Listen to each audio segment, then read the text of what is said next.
নমস্কার কৃষ্ণপ্রেমী গুণী শ্রোতাজনেরা, ঈশ্বরের ইচ্ছায় নিশ্চয়ই আপনারা খুব ভালো আছেন, সুস্থ আছেন। শ্রোতাজন, আপনাদের আজকের শোনাবো ভগবান কার দাস হন, আপনাদের সেই সম্বন্ধীয় একটি কাহিনী আপনাদের আজ আমি শোনাবো। বৃন্দাবনে এক ভক্ত শ্রীকৃষ্ণের মন্দিরে বিগ্রহ দর্শন করতে যায়, কিন্তু সেখানে তার কোনো বিগ্রহের দর্শন হয় না। অন্য ভক্তদের জিজ্ঞাসা করায় তারা বলল, শ্রীকৃষ্ণের বিগ্রহ তো তোমার সামনেই রয়েছে, তুমি কি দেখতে পাচ্ছ না? ভক্ত বলল, ভাই, আমি তো দেখতে পাচ্ছি না। এইভাবে পরপর 3 দিন মন্দিরে গিয়েও কৃষ্ণ বিগ্রহের দর্শন না পেয়ে ভক্তটি ভাবল, তাই তো সবাই দেখতে পাচ্ছে, অথচ আমি কেবল বিগ্রহের দর্শন পাচ্ছি না। তাহলে আমি নিশ্চয়ই খুবই পাপী। আমার বেঁচে থাকার চেয়ে যমুনার জলে ডুবে মরাই ভালো।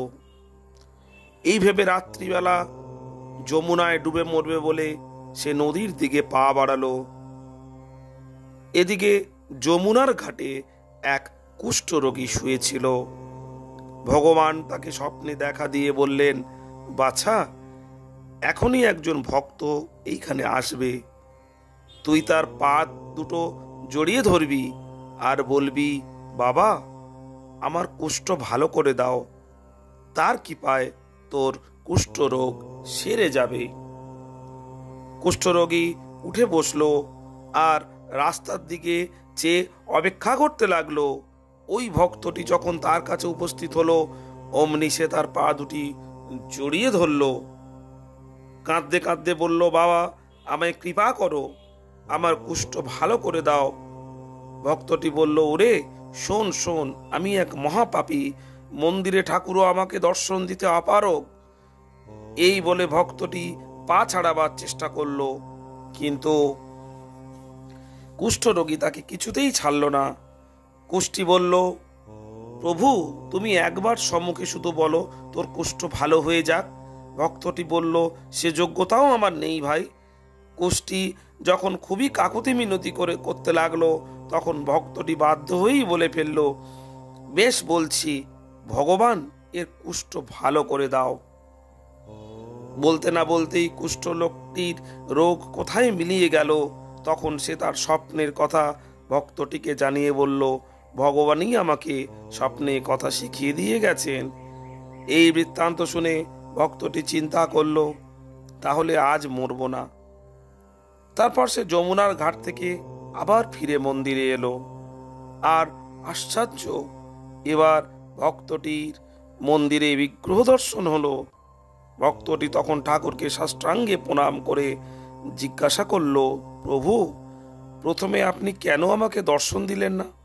ভগবান উত্তর দিলেন, তুই সারা জীবনে আজ পর্যন্ত আমার কাছে কিছু চাইলি না, তাতে তোকে আমি কি করে মুখ দেখাবো?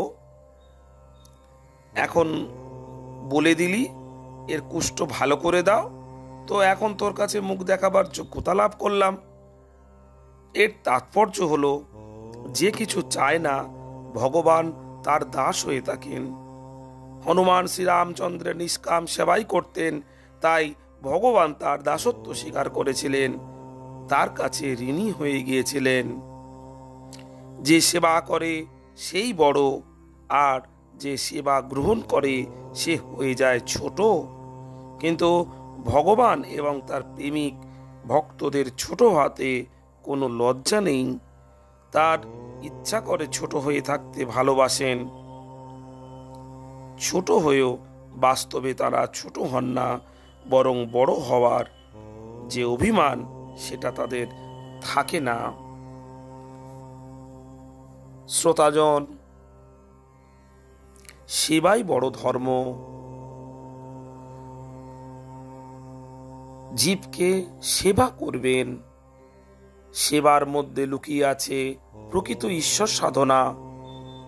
আর এই ঈশ্বর সাধনা করতে গেলে সেবা করা বড়ই প্রয়োজন। আর মনে রাখবেন, এই কলিযুগে আমরা ক্ষণিকের অতিথি। আমাদের প্রকৃত গৃহ ও আবাস হলো ঈশ্বরের গৃহ।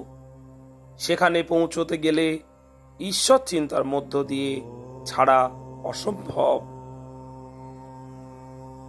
গুণী শ্রোতাজনেরা, যদি আপনাদের কৃষ্ণ কথা ভালো লাগে তবে অবশ্যই চ্যানেলটিকে সাবস্ক্রাইব করে আরো বেশি বেশি করে কৃষ্ণ কথা শ্রবণ করবেন। ভালো থাকবেন শ্রোতাজন। নমস্কার।